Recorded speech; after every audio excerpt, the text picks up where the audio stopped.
kasih Pak Ketua. Pak Wamen yang mewakili Presiden yang saya hormati. Saya membaca dan mendengar sekilas tadi apa yang disampaikan oleh teman-teman.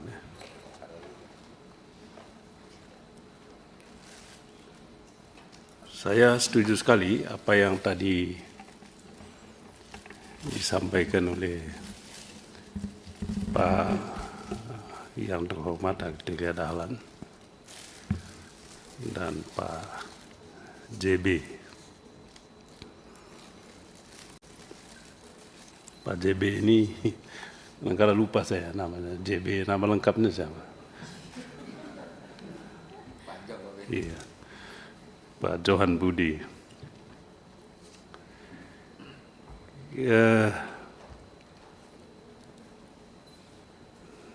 Saya kalau baca ini, mungkin saya yang tidak nangkap. Atau belum disampaikan oleh pemerintah. Kalau kita ngomong soal hukum, undang-undang, yang paling penting disampaikan itu adalah apa politik hukum negara ini apa untuk pengaturan narkotika dan psikotropika. Itu dulu. Dan itu hanya bisa disampaikan apabila pemerintah punya telaahan, punya evaluasi, membuat semacam peta masalah narkotika dan psikotropika yang ada selama ini. Dan apakah masalah-masalah narkotika dan psikotropika tadi belum bisa diselesaikan dengan undang-undang atau peraturan yang existing, sehingga pemerintah atau negara sampai pada kesimpulan perlunya mengajukan revisi undang-undang yang lama atau perlunya ada penggabungan undang-undang narkotika dan psikotropika. Sejauh yang saya ikuti itu tidak terbaca dari penjelasan pemerintah. Kalau tidak terbaca, maka kemudian memang menjadi pertanyaan apa sebetulnya yang ingin disampaikan oleh pemerintah, apa yang ingin kita selesaikan sebetulnya. Sehingga buat undang-undang atau revisi undang-undang ini tidak tanpa rencana begitu. Nah, akibatnya nanti kita seperti undang-undang yang kita bikin selama ini, ya tidak jelas. Prosesnya nggak jelas, masalah yang mau diselesaikan tidak jelas, sehingga akibatnya apa? Banyak undang-undang yang dibuat, bukan untuk menyelesaikan, bukan untuk menjawab masalah yang muncul, tapi malah undang-undang yang kita bikin itu menyebabkan atau membuat masalah-masalah baru. Saya rasa Pak Menteri tahulah. Pak Menteri sebelum masuk kabinet kritis sekali pandangannya.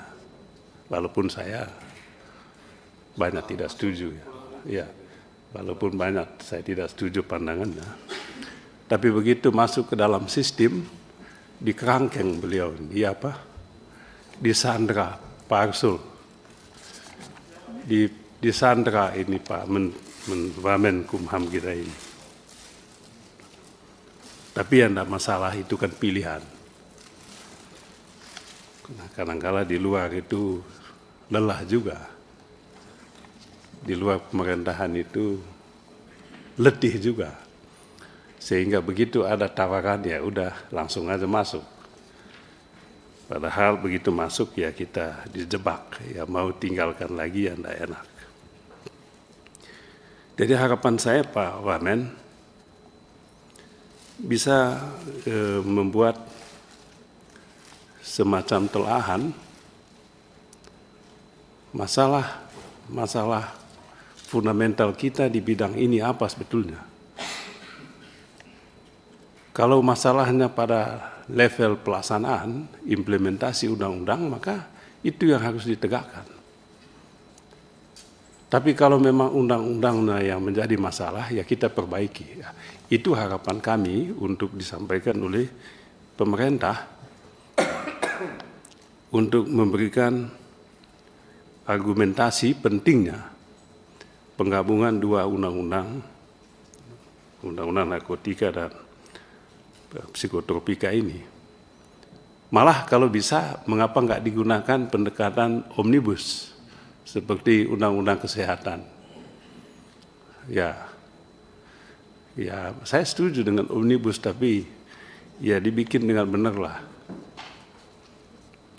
Jadi sekali jalan kita selesaikan banyak masalah. Masalah penegakan hukumnya, kemudian masalah substansinya. Penegakan hukum yang berkaitan dengan perilaku penegak hukumnya juga. Itu yang tadi saya bilang, pendekatan omnibus itu. Jadi pertama kami ingin mendapatkan semacam kertas kerja yang lebih komprehensif dari pemerintah tentang dua soal yang tadi saya sampaikan. Kemudian yang kedua,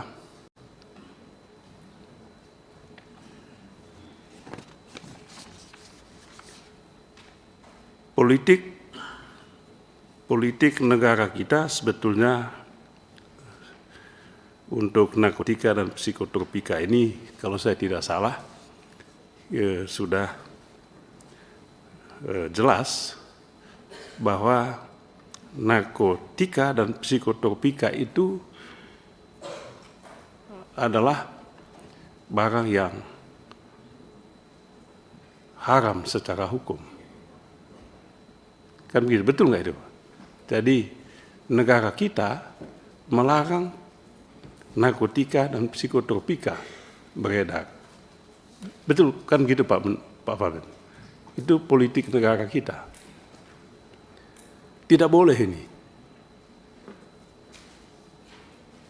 Jadi sama dengan membunuh. Negara tidak boleh membunuh rakyatnya. Tapi untuk hal tertentu negara boleh membunuh. Nah, narkotika dan psikotropika juga begitu. Negara melarang narkotika dan psikotropika ini, kecuali kan begitu dia. Kecuali untuk kepentingan kesehatan dan kepentingan ilmu pengetahuan. Itu dulu kita. Nah, untuk kepentingan kecualinya ini yang mau kita atur di dalam undang-undang narkotika dan psikotropika ini. Yaitu mengenai siapa yang memproduksi, siapa yang mengimpor, siapa yang mengedar, dan sebagainya. Berapa banyak kebutuhan. Siapa yang punya kewenangan atau diberi kewenangan oleh negara untuk menentukan ini? Berapa sebetulnya kebutuhan kita ini? Siapa yang menentukan itu? Siapa kontraktor yang membawa narkotika dan psikotropika dari luar ke Indonesia ini? Siapa yang tunjuk? Berapa volumenya, berapa banyaknya, dan sebagainya, dan sebagainya. Itu yang diatur di dalam undang-undang narkotika dan psikotropika tadi, dan penggunaannya. Sedangkan yang tadi saya katakan negara melarang narkotika dan psikotropika, itu adalah tindak pidana, kan begitu Pak Profesor? Itu adalah pidana. yang memproduksi, mengedarkan, mendagangkan narkotika dan psikotropika di luar kepentingan kesehatan, ilmu pengetahuan dan kesehatan, itu adalah tindak pidana. Koreksi nanti kalau saya salah. Itu adalah tindak pidana. Masalahnya Pak pemerintah, yang beredar di luar kebutuhan kepentingan kesehatan dan ilmu pengetahuan ini lebih banyak dan tidak jelas siapa yang mengaturnya. Nah, saya ingin poin ini yang harus lebih banyak menjadi fokus pemerintah. Kalau tadi Pak JB mengatakan, kita saat ini berada pada darurat kejahatan narkotika dan psikotropika dalam konteks itu tadi. Bahkan dulu tahun 2004 itu kita pernah mengusulkan supaya kejahatan narkotika dan psikotropika ini selevel dengan kejahatan korupsi.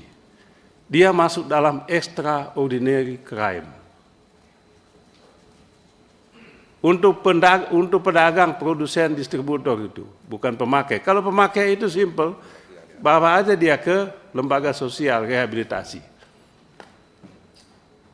Yang menjadi target kita itu adalah siapa yang trading ini, yang distribusi ini, yang menjual belikan ini secara ilegal. Ini adalah kejahatan narkotika dan psikotropika yang levelnya sama dengan korupsi, extraordinary crime. Selain terorisme, korupsi, dan ini. Saya lihat sekarang, ya kayak korupsi sudah turun levelnya. Ya nggak Pak Arsul, Pak JB, sudah turun levelnya. Di pemerintahan Pak Jokowi ini sudah diturunkan level kejahatan korupsi ini.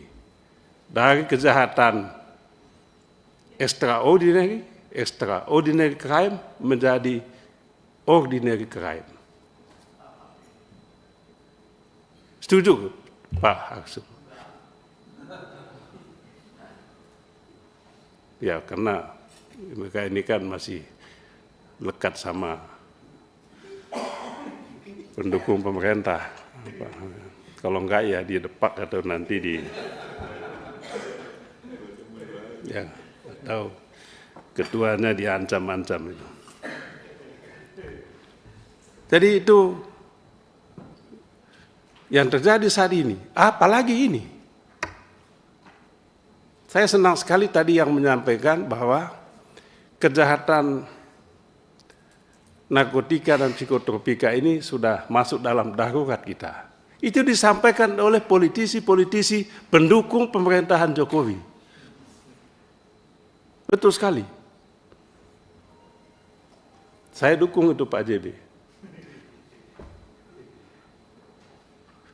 Kalau bisa sampaikan ke Pak Jokowi, sebelum dia berhenti tahun depan, inilah yang dia harus perhatikan.